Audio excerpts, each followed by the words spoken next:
What's up, fam? So, another question that comes up a lot is which one of these three platforms are the best for home defense? A short answer to that would probably be either one of them if your life is in immediate danger and you got to stop the threat. They all are able to stop the threat. Pistol, rifle, shotgun. But which one of them are the safest to use? Meaning, you don't want them, you don't want it to over penetrate and go out your house and potentially kill somebody else or something like that. And which stops the best? Okay, now let's start with the handgun. And this is for listen. Sometimes I make these videos for people that is new to guns or they're about to go get a gun and they just confused about certain things. But I ain't gonna make it too long. To those that know already, y'all know. But this not for y'all. But y'all know what I'm trying to say. So let's start with the handgun. For purposes of this video, the example we're going to use is this 9mm. This is a Ghana, it's a T-size Ghana PX3, PX9 Gen 3. Okay, awesome pistol, Turkish made. This particular model,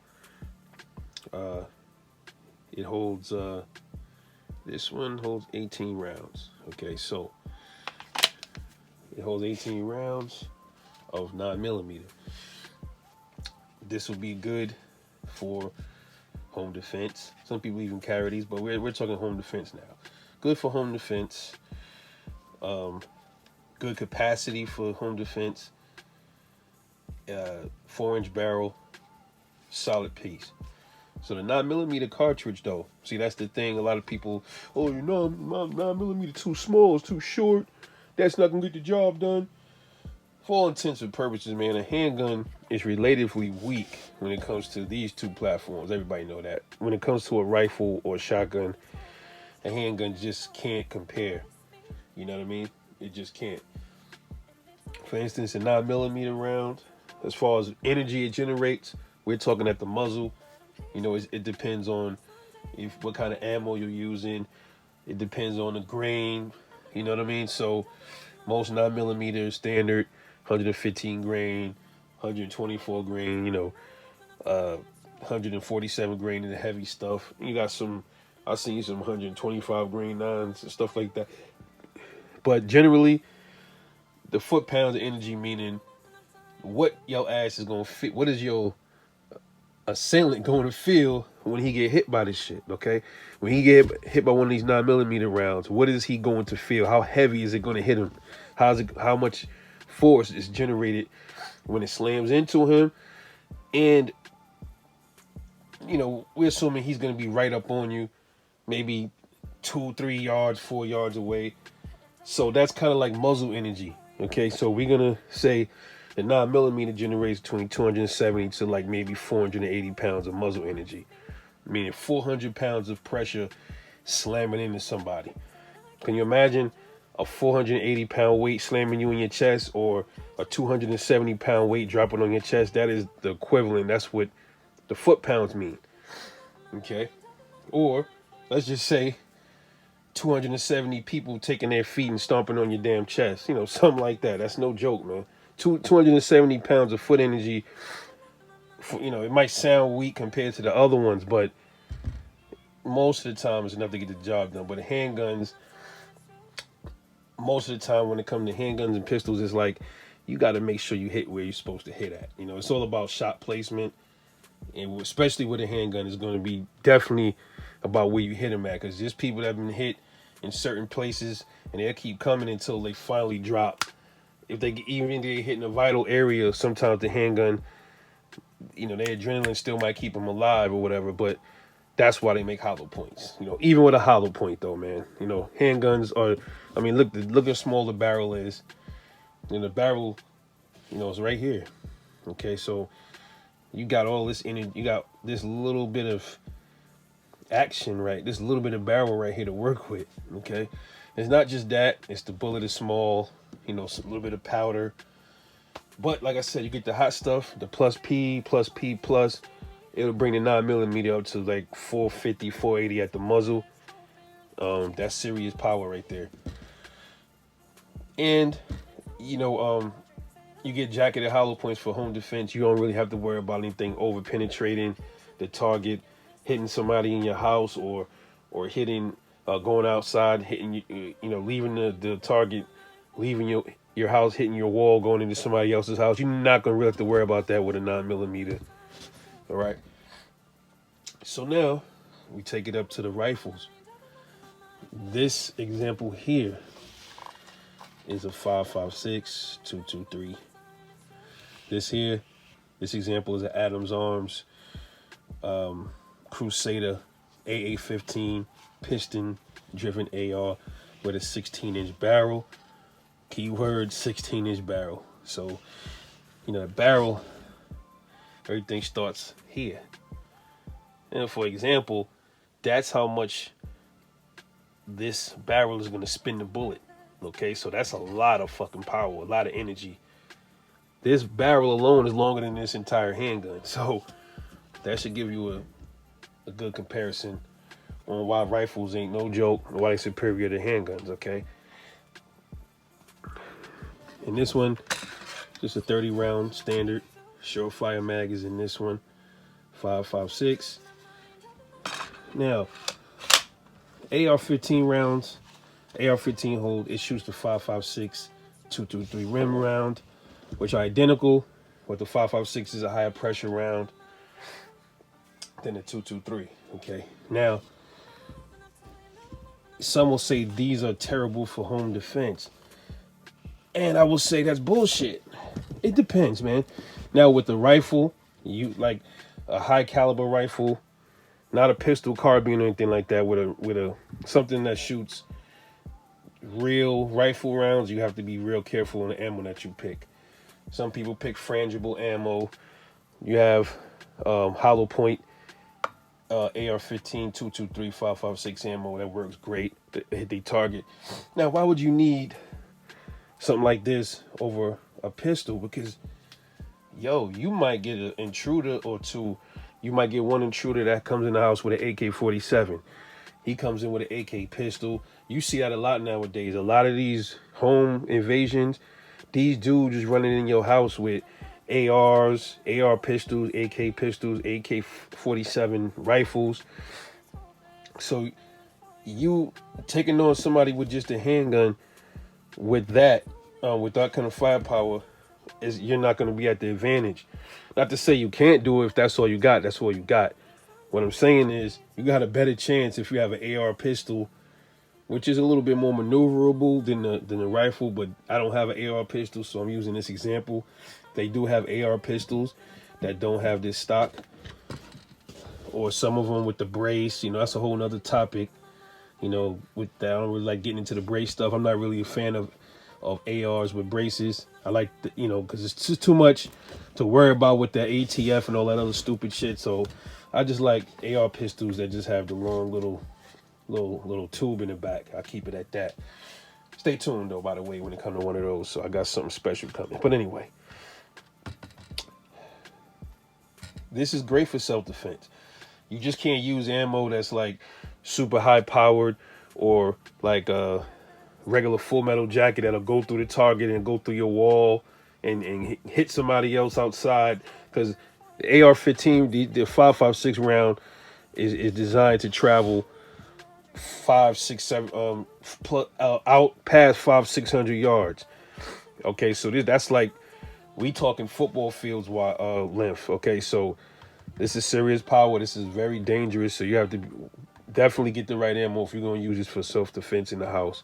You don't want to hit anybody outside. You don't want your rounds leaving outside your house. You want them to stay in your target, and you want them rounds to stay in the house. Okay, absolutely. And speaking of power of the 5.56, we're not going to talk about the 223. They're kind of similar, but we're going to keep it at 5.56 for the purpose of the video. Substantially more energy coming out of that 5.56 round. 1,000 to 1,300 pounds of energy at the muzzle. Okay, it's going to be a little bit less, but when it starts to travel, but even the 5.56 round, it carries the energy pretty good. So it'll still hit you at maybe about 11, 12, even 300 yards down. You should get some good stopping power out of that for sure. All right, so we going from a 9mm round, which is hitting at 270 to 480 pounds, all the way up to an AR 5.56 round that's hitting you at 1,000 to 1,300 feet of energy. That's 1,300. That's a 1,000-pound weight, or you could say like a car engine dropping on your fucking chest, man. Something like that. That's no joke. No joke. So this is serious here. This, some people have both of these for self-defense. Like I said, if you have the time to figure out what you're, somebody kicking in your door and you can see what they got in their hand, or they got pistols, I don't know. But most people don't even want to take the chance. They'll go leave their pistol and go right for one of these. And I ain't mad at them, man. Especially nowadays, you feel me? Just get the right ammo, you should be fine. Last but not least, the shotgun, okay? And in this example, we have a pump. We have a pump shotgun in this example. This is a Maverick 88, which is the twin to the Mossberg 500, the cheaper version of the Mossberg 500. This one has the adjustable stock, the shell holders right here. Nice setup. This one just has a bead sight in the front, nothing major. Get it done. This is I think this one is an 18-inch barrel on this one. Solid. Shotguns are no joke. No joke. A shotgun is, when people say stopping power, man, shotgun isn't it? When you look it up in the dictionary, you're gonna see shotgun right next to stopping power. No joke. Shotgun is a great close quarters combat weapon. You don't really have to worry about it going miles and miles down after it leaves your wall. You don't have to worry about all that with a shotgun. That's why I love shotguns. Like I said, this is a pump. You can also get them in semi-automatic. You have semi-auto shotguns that just shoot like a handgun. You just, pull the trigger one time and it keeps firing instead of pump shots. You have different versions. You have some shotguns that's semi-auto that have this AR platform. You have some shotguns that take magazines like ARs and AKs. You have semi-auto shotguns that look like the pump, but they just feed through the loading gate up here. Okay, so a shotgun is definitely no fucking joke. You got kid sellers coming in your house, one or two of these, and they hit them. Dude, you can hit somebody in the leg with a shotgun. It's depending on your loads. As long as you don't use bird shot, even bird shot is gonna hurt them. But if you use Magnum slugs, standard slugs, or double out buck, Magnum buck, any of that stuff, his leg is done. He's out to fight, bro. And he's let me fix that. He's not out to fight until he's out to fight.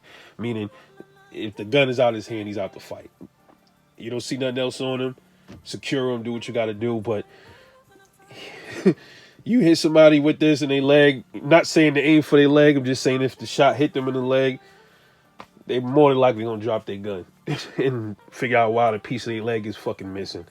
But anyway, the shotgun is awesome, excellent, 18-inch barrel, and it's more power than a rifle. Most shotguns is more powerful than a 5.56. That is. Out the muzzle, we talking for the shotgun, man. We're talking it's hitting you at the muzzle, low end 1,300, high end you getting hit with 3,300 pounds of energy, man. 3,300 pounds of force slamming into your limb, slamming into your chest, and maybe the assailant's head too, which is even better, right? Now, when it comes to shotguns, you want to use the right loads as well. You want to use the slugs. To me, I like slugs. I like the slugs for home defense. I like slugs. They have certain ones like Winchester PDX-1. I have some of those rounds which it combines a slug and some buckshot in one round. Okay. Some people just like the way the scattering of the buckshot. Some people like the heavy bullet of a rifled slug. Either one would be great. Um, the buckshot is gonna spread, hit different parts of the body better. The slug is almost like a big giant handgun bullet almost.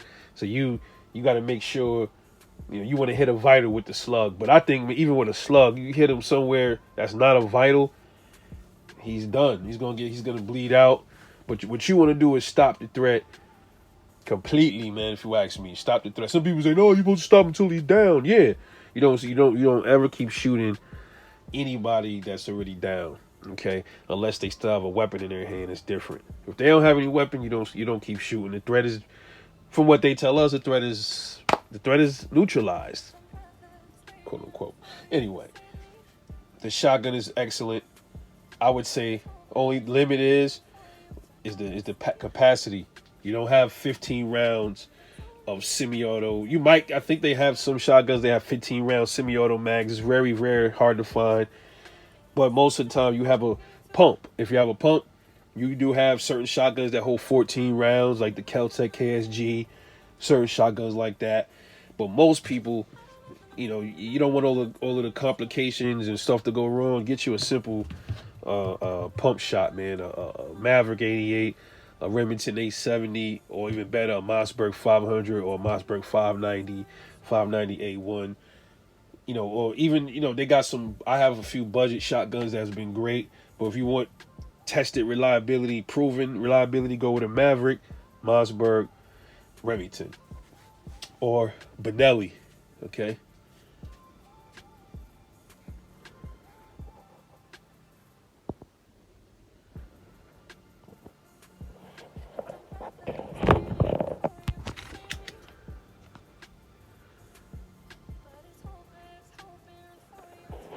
Sorry about that. I don't know. I had the low battery signal came on. Or you go with the Benelli. The Benelli shotguns are great. Stogers. All right, Benelli's a little bit more expensive, but they do have the Benelli Supernovas and the Nova that's a little bit more affordable. If you can't get you a semi-auto M4 and all that stuff, they have good options available. So, like I said, either all three of these things serve a purpose. They all have pros and cons, though. The shotgun, the low capacity, the recoil might be an issue for some people. They have 20 gauge is a little bit lighter recoil, and you can get you a 20 gauge shotgun that shoots much more lighter than a 12 gauge. Cons with the rifles, rather it's an AK or AR for home defense, you got to worry about over penetrating. They have rounds to prevent that. The cons for a handgun, it might be a little underpowered for a real sticky, heavy situation that you might find yourself in. But, to solve that you can go with plus P rounds to kind of give you some more oomph in your gun if you're using a 9. It doesn't really matter, though, because a 9mm 40 Smith & Wesson or 45, those are the standard rounds, those three that most people use for home defense. They all have the same energy rating. If you look at the charts, there's really not much difference between 9, 40, and 45 when it comes to their foot-pounds of energy or quote-unquote stopping power. 45 just brings more mass. It's a slower moving round, but it's heavier. It brings more mass with it. 40 is a little bit hotter than the 9. Brings a little bit more deeper wound channel maybe because it's a little wider. It's a little heavier bullet. 9, is a little slimmer. Moves faster than the 45. Moves around the same as a 40. Probably a little bit faster. You can squeak them out. But, for intended purposes, man, all of these things is better than one of these right here.